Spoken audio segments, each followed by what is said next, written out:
Hello दोस्तों, कैसे हैं आप सभी। आज का जो हमारा चैप्टर होने वाला है वो है चैलेंजेस ऑफ नेशन बिल्डिंग, जो कि आपका पॉलिटिकल साइंस का सेकेंड बुक का फर्स्ट चैप्टर है। इस चैप्टर को हम काफ़ी बेहतरीन तरीके से कवर करने वाले हैं और इसके कवर करने के बाद कुछ एमसीक्यू क्वेश्चन जो कि आपके प्रीवियस ईयर के क्वेश्चंस पेपर्स में देखने को मिलेंगे वो हम करेंगे। चलिए फिर इस वीडियो को स्टार्ट करते हैं। देखिए, जब इस चैप्टर को आप स्टार्ट करते हैं, सबसे पहला जो आप चैप्टर का नाम पढ़ते हैं वो क्या लिखा हुआ है, चैलेंजेस ऑफ नेशन बिल्डिंग।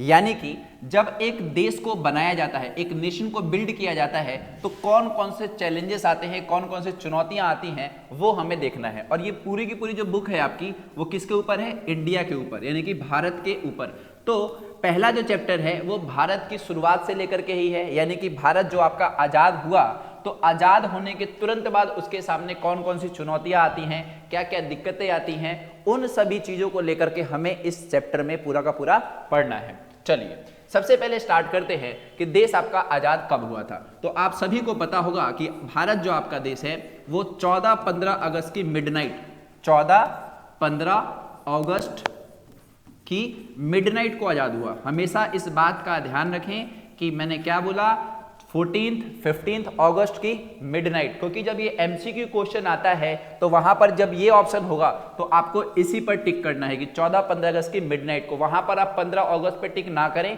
क्योंकि जो आपकी एनसीईआरटी है उसके अंदर जो डेट बताई जाती है वो 14-15 अगस्त की मध्य रात्रि यानी कि मिडनाइट को भारत आपका आजाद हुआ था। जब भारत आजाद हुआ था तो आजादी से पहले बहुत सारे आंदोलन भारत में चल रहे थे, तो इसी आंदोलन में कुछ बातों का पहले ही जिक्र कर दिया गया था कि अगर हम आजाद हो जाते हैं तो हम दो चीजों पर अमल करेंगे। पहला क्या कि हमारे भारत को एक डेमोक्रेटिक गवर्नमेंट चलाएगी, और दूसरा कि जो भी हमारे भारत में सेक्शंस है, मतलब जो भी अलग अलग जाति है, अलग अलग धर्म है, अलग अलग संप्रदाय हैं, उन सभी का विकास किया जाएगा। तो स्टार्टिंग वाला जो आपका नेशनल मूवमेंट चलाया गया था उसमें इन दो बातों पर सहमति बनी थी।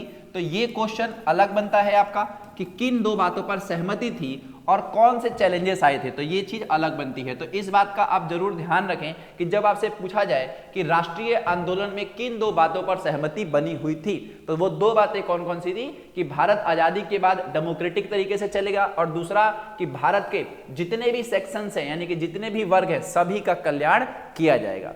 खैर, तो भारत आपका आजाद हो गया। भारत की आजादी के तुरंत बाद जो सबसे पहले भारत के सामने सबसे बड़े चैलेंजेस आए वो तीन थे। सबसे पहला जो था आपका वो नेशन बिल्डिंग था, यानी कि भारत को एक तरीके से यूनाइट करना, क्योंकि भारत जो आपका है अलग अलग धर्म, अलग अलग संप्रदाय, अलग अलग जातियों में बटा हुआ था। तो भारत के सामने ये बहुत बड़ी चुनौती थी कि सभी को कैसे एकजुट किया जाए। तो पहला चैलेंज हो गया आपका नेशन बिल्डिंग, या फिर आप इसको लिख सकते हैं यूनाइट करना। दूसरा जो चैलेंज था कि भारत की जनसंख्या वो बहुत ही ज्यादा थी, बहुत ही कम जो लोग थे वो पढ़े लिखे थे। तो देश के सामने सबसे बड़ी दूसरी चुनौती थी वो थी आपकी कि भारत को कैसे एक डेमोक्रेटिक तरीके से चलाया जाए। तो ये भी हमारी चुनौती थी आपकी दूसरी चुनौती। और तीसरी चुनौती ये थी कि भारत में जब हर प्रकार के लोग रहते हैं तो हमें जो विकास करना है वो सभी ग्रुप का करना है, हर एक सेक्शन का करना है, और ये हो गया हमारा तीसरी चुनौती। अब एक बात यहां पर ध्यान दीजिए, जब मैंने यहां पर आपको बताया 3 की चैलेंजेस, तो मैंने आपको लाइन वाइज बताया यूनाइट का, फिर डेमोक्रेटिक का, और तीसरा मैंने डेवलपमेंट का। और ठीक इसी प्रकार से आपको याद भी रखना है कि भारत के समक्ष में जो पहली बड़ी चुनौती थी वो थी भारत को यूनाइट करना यानी कि नेशन बिल्ड करना। जो दूसरी बड़ी चुनौती थी वो एक डेमोक्रेटिक गवर्नमेंट को लाना है, फिर डेमोक्रेसी को एस्टेब्लिश करना। और जो तीसरी की चैलेंज वाली चुनौती थी वो थी आपकी डेवलपमेंट फॉर ऑल सेक्शंस। तो 1, 2 और 3 इसको लाइन वाइज ही याद रखें। तो आपसे जब क्वेश्चन पूछा जाएगा ना कि भारत की दूसरी चुनौती क्या थी, तो आपको हमेशा ध्यान रखना कि डेमोक्रेसी को एस्टेब्लिश करना, कभी आप ऊपर नीचे इसको नहीं करिएगा। चलिए आगे बढ़ते हैं। तो ये हो गई आपकी चुनौती। इसी की चुनौती के साथ एक और सबसे बड़ी जो चुनौती थी वो था भारत का पार्टीशन। जैसे कि भारत आपका आजाद हुआ तो भारत आपका एक बहुत बड़ा राष्ट्र था, और उस राष्ट्र में बहुत अलग अलग धर्मों के लोग रहते थे। और जो मेजर धर्म के जो लोग थे, एक तो थे आपके हिंदू, ठीक है, और जो दूसरे थे आपके वो थे मुस्लिम्स। अब जब हिंदू और मुस्लिम दो अलग अलग संप्रदाय के यहाँ पर लोग थे, तो बात क्या चली कि जो मुस्लिम नेता थे उनमें से सबसे पॉपुलर नेता थे आपके मोहम्मद अली जिन्ना, जिनकी पार्टी थी मुस्लिम लीग। कौन सी थी? मुस्लिम लीग। तो मुस्लिम लीग ने ये डिमांड करी कि हमें भारत के साथ नहीं रहना है, क्योंकि अगर हम भारत के साथ रहते हैं तो आने वाले समय में ऐसा हो सकता है कि जो मुस्लिम लोग हैं या फिर जो मुस्लिम कम्युनिटी है इनके साथ दुर्व्यवहार होगा, क्योंकि इस पूरे बड़े राष्ट्र में ज्यादा मात्रा में हिंदू थे और कम मात्रा में कौन थे? मुस्लिम थे। तो ये इनको थोड़ा सा मतलब इस बात का शक हुआ और इसीलिए इन लोगों ने डिमांड करी कि भारत जो आपका है वो 2 कौमों का देश है और इसीलिए मुस्लिम पॉपुलेशन के लिए एक अलग देश का डिमांड करी जिसका नाम क्या होगा? पाकिस्तान, और एक अलग देश बनेगा जिसका नाम होगा भारत। खैर, तो ये जो अलग देश की जो डिमांड करी किसने? मोहम्मद अली जिन्ना की पार्टी मुस्लिम लीग ने, उसी को बोलते हैं 2 नेशन थ्योरी, जिसका अर्थ क्या है कि 2 कौमों का देश है भारत। 2 कौम, कौन कौन से? एक होंगे आपके हिंदू और एक होंगे मुस्लिम, और इस आधार पर उन्होंने मुस्लिमों के लिए एक अलग देश की मांग करी जिसका नाम क्या होगा? पाकिस्तान। अब बात आगे बढ़ी, जब बात आगे बढ़ी तो उस टाइम जो भारत के वाइसराय थे वो थे लॉर्ड माउंटबेटन। कौन थे? Lord Mountbatten. लॉर्ड माउंटबेटन ने बोला कि ठीक है भाई, हम ऐसा ही करेंगे, और भारत का उन्होंने बंटवारा किया। और भारत का बंटवारा किस आधार पर किया गया? रिलीजियस बेस्ड पर। ध्यान रखिएगा इस बात को कि धर्म के आधार पर बंटवारा हुआ था। किस आधार पर हुआ था? धर्म के आधार पर भारत का बंटवारा किया और यह पाया गया कि जो आपका मुस्लिम मेजॉरिटी एरिया जो है उसको हम क्या बोलेंगे? पाकिस्तान बोलेंगे, और जो हिंदू मेजॉरिटी जो एरिया है उसको हम क्या बोलेंगे? भारत यानी कि इंडिया बोलेंगे। तो ये बात हो गई तय। जब देखा गया मैप में कि भाई मुस्लिम मेजॉरिटी एरिया कहां पर है और हिंदू मेजॉरिटी एरिया कहां पर है, तो थोड़ी सी दिक्कत हुई। दिक्कत क्या हुई कि देखिए आप इस चीज को, इसको आप समझ लीजिए कि ये है आपका पूरा का पूरा भारत। इसको आप ध्यान से समझिएगा। तो ये पूरा का पूरा भारत है जहां पर हिंदू भी हैं, मुस्लिम भी हैं, और बाकी जो धर्म के लोग हैं वो भी हैं। अब बात क्या चली भाई कि जो मुस्लिम मेजॉरिटी है वो क्या कहलाएगी? पाकिस्तान देश का नाम कहलाएगी। तो मुस्लिम मेजॉरिटी पाया गया कि जो ये क्षेत्र है आपका और जो ये क्षेत्र है, ये जो 2 अलग अलग क्षेत्र मैंने आपको दिखाए, इन 2 अलग अलग क्षेत्रों में मुस्लिम पॉपुलेशन सबसे ज्यादा थी। तो इतनी बड़ी पॉपुलेशन को यहां लेकर के आना या यहां की पॉपुलेशन को वहां लेकर के आना बहुत ही ज्यादा मतलब चुनौती भरा था। इसीलिए डिसाइड किया गया कि पाकिस्तान नाम के 2 देश बनेंगे, और इसको बोला गया ईस्ट पाकिस्तान और इसको बोला गया वेस्ट पाकिस्तान। वेस्ट पाकिस्तान जो है अभी के समय का पाकिस्तान है, और जो ईस्ट पाकिस्तान है वो बांग्लादेश है, जो कि आपने प्रथम जो आपकी बुक है पॉलिटिकल साइंस की, उसमें कंटेम्पररी साउथ एशिया वाला जो चैप्टर है उसमें मैंने आपको ये बताया था कि बांग्लादेश का निर्माण कैसे हुआ।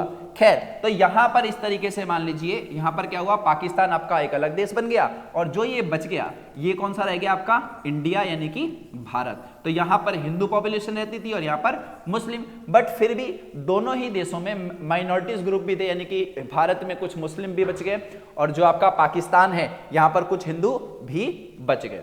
चलिए, तो इस तरीके से पार्टीशन हुआ। अब जानते हैं कि जब पार्टीशन हुआ तो इसको लेकर के क्या कंसिक्वेंसेस आए। कंसिक्वेंसेस का मतलब है भाई आपका यहां पर परिणाम। क्या है? परिणाम। चलिए, सबसे पहला कि बहुत बड़ी जो जनसंख्या थी वो डिस्प्लेस हुई और कम से कम 80 लाख जो लोग थे वो माइग्रेट हुए थे। एक और बात, ये जो नंबर मैं आपको बताऊंगा ये नंबर आप सही से याद रखें क्योंकि ये एमसीक्यू में पूछे जाते हैं। तो 80 लाख जो लोग थे वो क्या हुए? यहां से वहां गए, अलग अलग जगहों पर गए, क्योंकि बताया गया कि हिंदुओं को भारत में रहना है, मुस्लिमों को पाकिस्तान में रहना है। तो आपने एक मूवी देखी होगी गदर, एक प्रेम कथा, उस मूवी में भी इसके बारे में जिक्र है। जो उसके अंदर जो बंटवारा है वो यहीं का बंटवारा दिखाया जाता है। अगला, वायलेंस और किलिंग जो हुई थी वो बहुत ही बड़े स्तर पर हुई थी, क्योंकि यहाँ पर हिंदू धर्म और जो मुस्लिम धर्म के लोग थे वो आपस में लड़ गए थे और कम से कम 8 से 10 लाख लोग इसके अंदर मारे गए थे, क्योंकि यहाँ पर कम्युनियल राइट चल रहे थे। सांप्रदायिक जो दंगे हम कहते हैं ना, हिंदू मुस्लिम वाले जो दंगे होते हैं वो बहुत बड़े स्तर पर हुए। इसी बीच में जो वुमेन्स थी उनके ऊपर काफी ज्यादा एट्रोसिटीज यानी कि बहुत ज्यादा अत्याचार हुआ था। और अत्याचार में क्या हुआ भाई? उनके साथ उनको अपहरण कर लेना, उनका रेप कर देना, उनको जबरदस्ती शादी करना, उनका धर्म परिवर्तन कराना, ये सब चीजें बहुत ही बड़े स्तर पर हुई थी। और ये जो चीजें मैं आपको बता रहा हूँ ये सेम चीजें आपको उस मूवी में देखने को मिल जाएगी। तो आपको हल्का फुल्का विजुअल मिल जाएगा कि भारत के बंटवारे के टाइम पर क्या क्या हुआ था।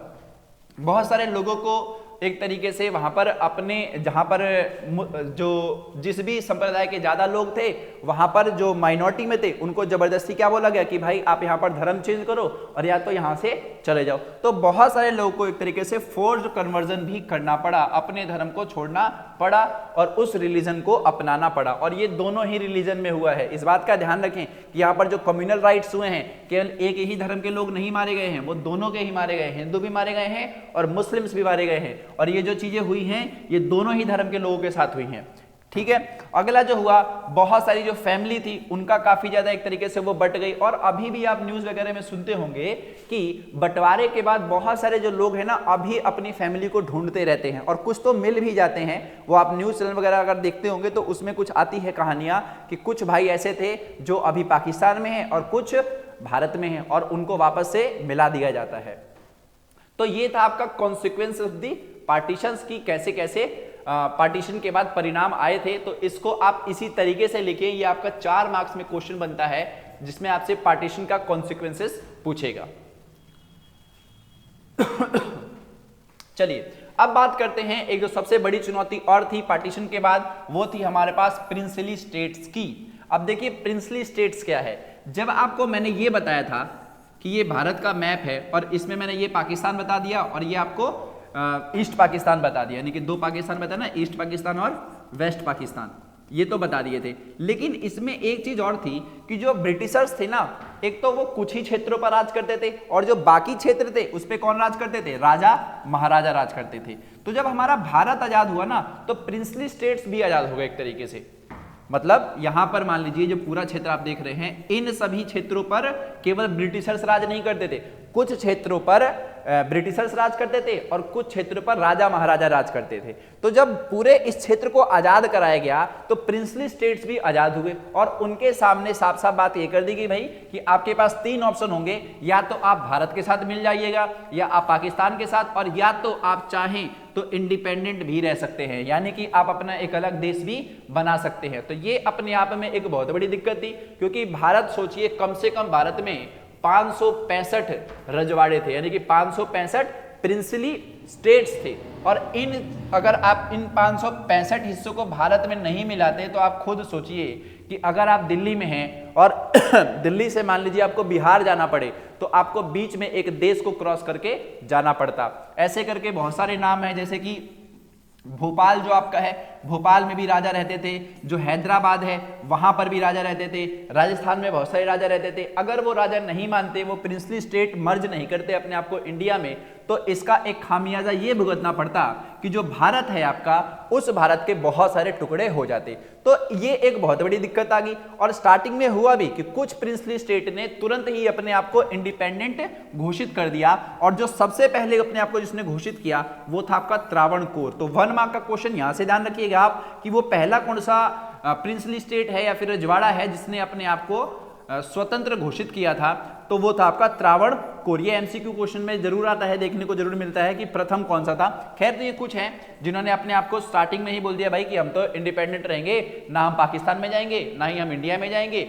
और सारी की सारी जो ऑटोनॉमी है वो हमारे पास रहेगी। तो भारत के सामने सबसे बड़ी दिक्कत ये आ गई भाई कि प्रिंसली स्टेट को कैसे भारत में मिलाया जाए। तो इसके लिए क्या था कि सरकार ने एक तरीका अपनाया, यानी कि सरकार की या फिर गवर्नमेंट्स की जो अप्रोच थी वो यही थी कि वो चाहते थे कि कैसे ना कैसे करके इनको भारत में मिला लिया जाए। और इसके लिए उन्होंने क्या किया कि जो प्रिंसली स्टेट्स है ना, उनको कुछ ऑटोनॉमी दे दी, कुछ स्पेशल पावर दे दी कि भाई आप ही अपने राज्य को चलाओ, बस आप हमारे साथ मिल जाओ। और ऐसे करके आप ये समझिए कि सरदार वल्लभ भाई पटेल की इसमें महत्वपूर्ण भूमिका है प्रिंसली स्टेट्स को भारत में मिलाने की, और इन्होंने लगभग सभी रियासतों को अपने मन से अपने तरीके से भारत में मिला लिया था।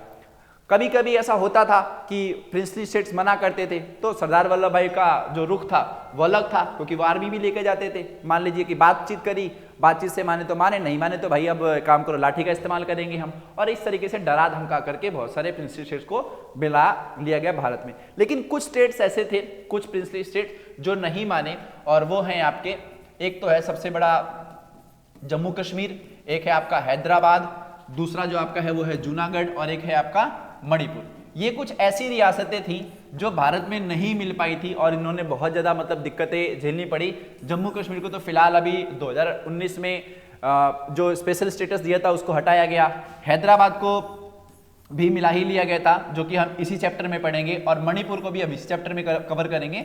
जूनागढ़ की कहानी आपके इस किताब में नहीं दी गई है। जम्मू कश्मीर की जो कहानी है वो 8th चैप्टर में है, तो जब वो चैप्टर आएगा तब मैं आपको इसकी स्टोरी बताऊंगा। फिलहाल हम हैदराबाद और मणिपुर को जानते हैं कि हैदराबाद और मणिपुर कैसे भारत में मर्ज हुए। एक और बात आप ध्यान रखिएगा कि जो ये है गवर्नमेंट अप्रोच, इसमें पूछा जाता है कि सरकार ने क्या रवैया अपनाया। तो सरकार नॉर्मल सी बात थी, वो चाहती थी कि सभी प्रिंस स्टेट भारत को ज्वाइन करें और उनको कुछ ऑटोनॉमी वगैरह दी जाएगी और उनकी जो टेरिटोरियल इंटीग्रिटी है वो बनी ही रहेगी। ऐसा नहीं है कि हम भाई उनको हटा देंगे, वहां के राजा को हटा देंगे और अपना शासन स्टार्ट कर देंगे, क्योंकि भारत सरकार चाहती थी कि पूरे के पूरे क्षेत्र पर क्या है, डेमोक्रेसी आए। क्या है भाई, डेमोक्रेसी आए, और यही उनका मेन मकसद था। और इसमें ये लोग जो सरदार वल्लभ भाई पटेल थे वो इस चीज में एक तरीके से सफल भी हुए और उन्होंने सभी रियासतों को भारत में मिला लिया। एक और बात ध्यान रखिएगा आप लोग कि जो सरदार वल्लभ भाई पटेल जो थे वो भारत के होम मिनिस्टर भी थे। क्या थे, गृह मंत्री भी थे और डेप्यूटी प्राइम मिनिस्टर भी थे। आज के टाइम पर डेप्यूटी प्राइम मिनिस्टर की कोई पोस्ट नहीं होती है, केवल और केवल क्या होती है, होम मिनिस्टर की पोस्ट होती है। चलिए अब दो कहानियां सुन लेते हैं, एक तो हैदराबाद की और एक हम पढ़ेंगे मणिपुर की। देखिए जो हैदराबाद का शासक था उसको बोला जाता था निजाम। तो निजाम ने स्टार्टिंग में ही क्या बोल दिया कि भाई हम जो है भारत के साथ नहीं मिलेंगे, हम भारत के साथ नहीं मिलेंगे। लेकिन जैसे ही बातचीत को आगे बढ़ाया गया तो निजाम थोड़ा पीछे हटा, लेकिन बाद में इसने बोला कि ठीक है भाई आप मुझे कुछ टाइम का वक्त दो, और एक तरीके से स्टैंड स्टिल एग्रीमेंट बनाया गया, स्टैंड स्टिल एग्रीमेंट, और वो 1 साल का बना। तो स्टैंड स्टिल एग्रीमेंट में मतलब एक तरीके से निजाम को वक्त दिया गया कि भाई आप अपने हिसाब से देख लो, तब तक मैं बाकी रियासतों को देख लेता हूं। तो 1 साल का वक्त दिया गया। इसी बीच में क्या होता है, स्टैंड स्टिल एग्रीमेंट खत्म ही होने वाला होता है। तो हैदराबाद में क्या होता है कि हैदराबाद की जो जनता होती है वो निजाम के शासन से काफी दुखी रहती है। वहां की महिलाएं, वहां के किसान, वहां के व्यापारी काफी सब दुखी होते हैं, और उस दुख की वजह से वो बहुत बड़ा आंदोलन स्टार्ट कर देते हैं। कहां पर, हैदराबाद में। तो जब ये हैदराबाद में आंदोलन स्टार्ट हो जाता है तो निजाम की जो एक क्रूल आर्मी होती है उनको बोलते हैं रजाकार। इस बात का आप ध्यान रखें कि जो क्रूल आर्मी थी उसको क्या बोलते थे, तो रजाकर थे। वो कौन थे, रजाकर। ये जो आर्मी थी वो काफी ही ज्यादा क्या थी, क्रूल थी। और इसने क्या किया, काफी ज्यादा कोलाहल मचाया, बहुत सारे महिलाओं के साथ गलत व्यवहार किए, बहुत सारे लोगों को मारा, बहुत ही ज्यादा मतलब लोगों की भी इस टाइम इस आंदोलन में मृत्यु वगैरह होगी। इस चीज को रोकने के लिए क्या होती है, सितंबर 1948 में इंडियन आर्मी आ जाती है। इंडियन आर्मी आती है और यहां पर जो रजाकार हैं और जो निजाम की आर्मी, एक तरीके निजाम की आर्मी थी रजाकार, उनके साथ युद्ध वगैरह स्टार्ट होता है। निजाम की आर्मी हार जाती है और फाइनली निजाम को मानना पड़ता है कि ठीक है भाई हम भारत के साथ मिल जाएंगे, और इस तरीके से हैदराबाद का भारत में विलय हो जाता है। अब बात करते हैं मणिपुर की कहानी। मणिपुर की भी कहानी वैसी ही थी। मणिपुर के राजा थे बोधचंद्र सिंह। कौन थे, बोधचंद्र सिंह। बोधचंद्र सिंह जो थे वो स्टार्टिंग में मना कर रहे थे कि भाई मैं भारत सरकार के साथ नहीं मिलूंगा और मैं अपना शासन और मणिपुर एक तरीके से अलग इंडिपेंडेंट ही रखूंगा। लेकिन वहां की जनता थोड़ा सा आंदोलन कर देती है और वहां पर पहली बार चुनाव होते हैं। अब यहां पर एक बात आप ध्यान रखिएगा कि मणिपुर ही एक पहला ऐसा राज्य था जहां पर यूनिवर्सल अडल्ट फ्रेंचाइजी यानी कि सार्वभौमिक, क्या बोला मैंने, सार्वभौमिक वयस्क मताधिकार के आधार पर वोटिंग कराई गई थी। सार्वभौमिक वयस्क मताधिकार का मतलब होता है वे सभी लोग जो वयस्क हैं उनको वोट डालने का अधिकार है। और भारत का पहला राज्य कौन सा था जहां पर इस आधार पर वोटिंग कराई गई थी, तो वो था आपका मणिपुर। यहां पर वोटिंग कराई गई और वोटिंग के जरिए ये साबित हुआ कि ठीक है भाई बोधचंद्र सिंह जो है वो डेमोक्रेसी तो नहीं लाएंगे लेकिन कॉन्स्टिट्यूशनल मोनार्की ले आएंगे। कॉन्स्टिट्यूशनल मोनार्की, कॉन्स्टिट्यूशनल मोनार्की का मतलब होता है कि राजा भी रहेगा और संविधान भी रहेगा। लेकिन बाद में क्या होता है कि जो मणिपुर की कांग्रेस होती है वो राजा पर दबाव बना देती है, और राजा पर दबाव बनाने के साथ में ही बोधचंद्र सिंह जो हैं एक तरीके से इनको काफी ज्यादा इंसिस्ट करना, इन पर दबाव बनाना, और ये भी इंस्ट्रूमेंट ऑफ एक्सेशन पर साइन कर देते हैं। एक और बात जो मैं आपको बताना भूल गया वो ये थी कि जो सरदार वल्लभ भाई पटेल थे इन्होंने ही वो इंस्ट्रूमेंट ऑफ एक्सेशन बनाया था। इंस्ट्रूमेंट ऑफ एक्सेशन ये जो इंस्ट्रूमेंट ऑफ एक्सेशन आप देख रहे हैं इसको विलय पत्र कहा जाता है और इन्हीं विलय पत्रों पर वो सभी शर्तें लिखी रहती थी कि इन शर्तों को आप मान रहे हैं और आप अपने भारत को आप अपने राज्य को या फिर अपने क्षेत्र को हमारे भारत में आप उसका विलय कर रहे हैं। तो ये इंस्ट्रूमेंट ऑफ एक्सेशन हमेशा आप ध्यान रखिए वो कौन सा एक्सेशन था जिसके जरिए सभी के सभी जो प्रिंसली स्टेट्स थे वो भारत में जुड़े। तो एमसीक्यू में क्वेश्चन आपसे ये पूछ लिया जाता है। चलिए, तो ये हो गया आपका हैदराबाद की कहानी और ये हो गया आपका मणिपुर की कहानी। चलिए, अब हम बात करेंगे रीऑर्गेनाइजेशन ऑफ द स्टेट की। अब देखिए रीऑर्गेनाइजेशन ऑफ स्टेट क्या है। तो भारत में क्या हुआ था कि भारत जब आजाद होने वाला था तो ठीक 1920 में, मतलब आजादी से बहुत साल पहले 1920 में एक नागपुर अधिवेशन हुआ था। 1920 में एक नागपुर अधिवेशन हुआ था और उसमें यह बात कही गई थी कि भारत में जो भी स्टेट बनाए जाएंगे ना वो भाषा के आधार पर बनाए जाएंगे। किस आधार पर बनाए जाएंगे? भाषा के आधार पर। लेकिन जैसे ही जब का देश आजाद होता है तो बहुत सारे जो नेता होते हैं उनके मन में थोड़ा सा ऐसा आता है कि अगर हमने लिंग्विस्टिक बेस पर राज्यों के नाम लिखना स्टार्ट कर दिए तो जो हमारा देश है ना वो टूट सकता है, क्योंकि इससे क्या होगा कि धर्म के नाम पर आप क्या कर दोगे? भेदभाव कर दोगे। और इससे नॉर्मल सी बात है कि थोड़ा सा ऐसा रहेगा कि भारत जो आपने यूनाइट करने का सोचा था वो यूनाइट नहीं रह पाएगा। और इसीलिए इस बात को स्टार्टिंग में मना कर दिया है कि भाई हम लिंग्विस्टिक बेसिस पर स्टेट को नहीं बनाएंगे। लेकिन होता क्या है, विशाल आंध्रा मूवमेंट, विशाल आंध्रा, देखिए विशाल आंध्रा का मतलब आंध्र प्रदेश का ये मूवमेंट था। आंध्र प्रदेश का ये मूवमेंट था और वहां की डिमांड थी साफ साफ कि एक हमारा एरिया बनना चाहिए जो कि तेलुगु स्पीकिंग एरिया होगा और जिसका नाम क्या होगा भाई? आंध्र प्रदेश। इसको लेकर के बहुत बड़े स्तर पर आंदोलन चलता है और ये आंदोलन चलाते हैं श्रीरामुलु। अब जब ये श्रीरामुलु आंदोलन चलाते हैं तो ये भूख हड़ताल पे बैठ जाते हैं क्योंकि सरकार मान नहीं रही होती है। वो नहीं चाहती है कि भारत में भाषा के आधार पर कोई राज्य बने, क्योंकि अगर एक को अलाउ कर दिया तो बाकी जो राज्य हैं वो भी डिमांड करेंगे और ऐसा चलता रहा। तो ये बात जो हमने यहाँ पर सोची थी कि लिंग्विस्टिक बेसिस पर अगर हमने राज्यों का जो नामकरण स्टार्ट कर दिया तो देश आपका टूट जाएगा। ठीक है, तो स्टार्टिंग में तो ये मना किया जाता है, लेकिन जब ये बंदा श्रीरामुलु आंदोलन पर बैठते हैं और भूख हड़ताल करते हैं तो कुछ समय बाद इनकी मृत्यु हो जाती है। अब जैसे ही इनकी मृत्यु होती है तो ये आंदोलन और बड़े स्तर पर फैल जाता है और ये बड़े स्तर पर फैलते ही क्या होता है कि यहाँ पर सेंट्रल गवर्नमेंट को आना ही पड़ता है और फाइनली दिसंबर 1952 में भारत का भाषा के आधार पर पहला राज्य बनता है जिसका नाम होता है आंध्र प्रदेश। ठीक है, तो इस बात का ध्यान रखें कि भारत का सर्वप्रथम भाषा के आधार पर लिंग्विस्टिक स्टेट कौन बना? आपका आंध्र प्रदेश बना, जो कि दिसंबर 1952 में बना। और यहां पर जो इंटरफेयर किया एक तरीके से राज्य बनाने में वो सेंट्रल गवर्नमेंट थी। अब जब एक राज्य जब बन गया तो बात चली भाई कि बाकी जो राज्य हैं वहां पर भी ऐसी बात चल सकती है। तो इसीलिए एक कमीशन बनाया गया जिसको बोला गया स्टेट रीऑर्गेनाइजेशन कमीशन, जिसको बोलते हैं SRC। जो SRC था वो लीड किया गया जस्टिस फजल अली के द्वारा और इन्होंने ही एक तरीके से इस चीज को लीड करा।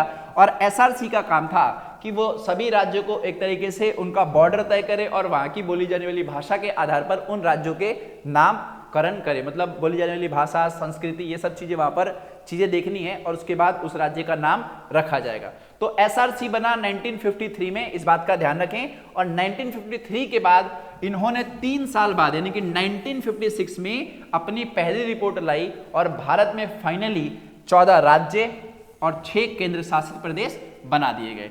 तो 1956 में भारत के कितने राज्य थे भाई? आपके 14 राज्य थे और यूनियन टेरिटरीज कितनी थी भाई? तो वो 6 थी। तो ये हो गया आपका स्टेट रीऑर्गेनाइजेशन कमीशन कंप्लीट। और इस तरीके से जो आपका ये चैप्टर है वो हमने कंप्लीट कर दिया। अब बात करते हैं इस चैप्टर के कुछ एमसीक्यू की जो आपके पिछले एग्जाम में देखने को मिले थे या फिर अगले एग्जाम में आपके आ सकते हैं। चलिए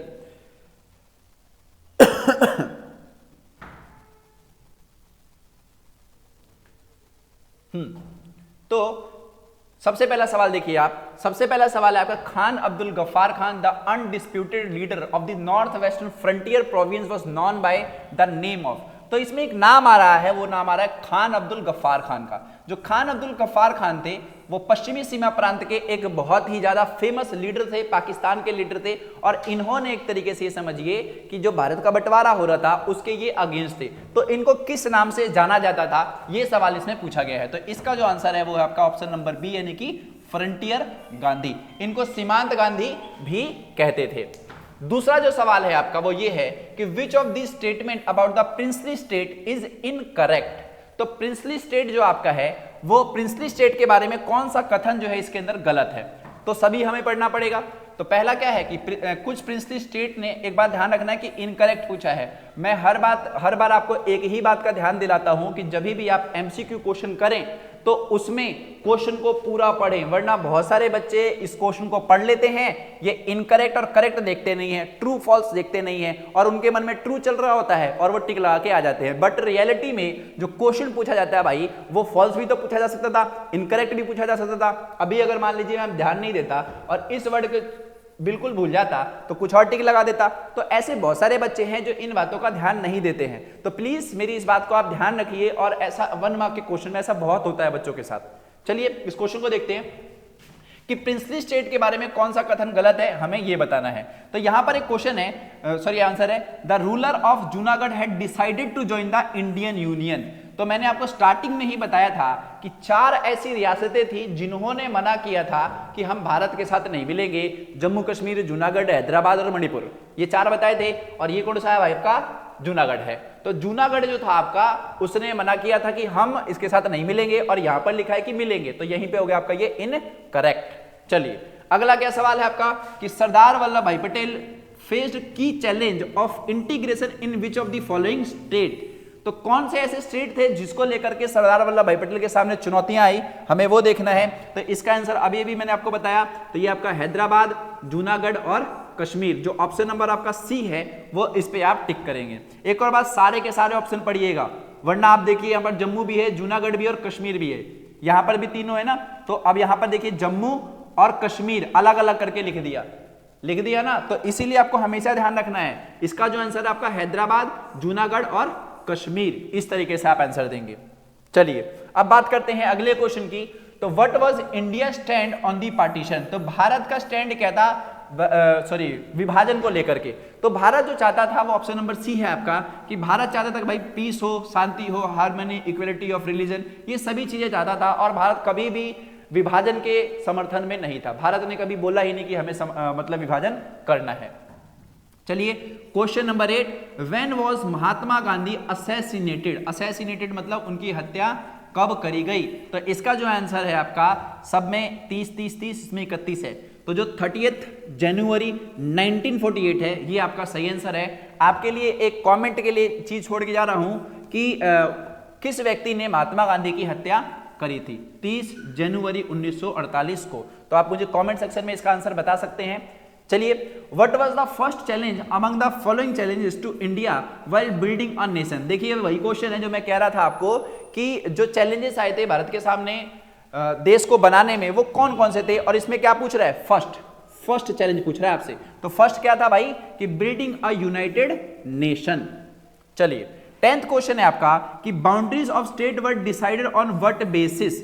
तो जो स्टेट थे उनकी जो बाउंड्री तय करेगी कि एक जो स्टेट आपका है वो यहां तक जो है आपका उत्तर प्रदेश है, यहां तो जो आपका गुजरात है, वो किस बेस पर तय किया गया था। तो इसका जो आंसर होगा आपका होगा on the basis of linguistic principle, क्योंकि जो आपका SRC आया, क्या आया, SRC जो आपका आया 1953 में, उसका काम ही ये था कि वो लिंग्विस्टिक प्रिंसिपल चीजें चेक करे और ये तय करे कि किस संस्कृति के, किस भाषा के जो लोग हैं वो कितने एरिया में रह रहे हैं, और फिर उसी हिसाब से उनका जो नामकरण है वो तय किया गया राज्यों का।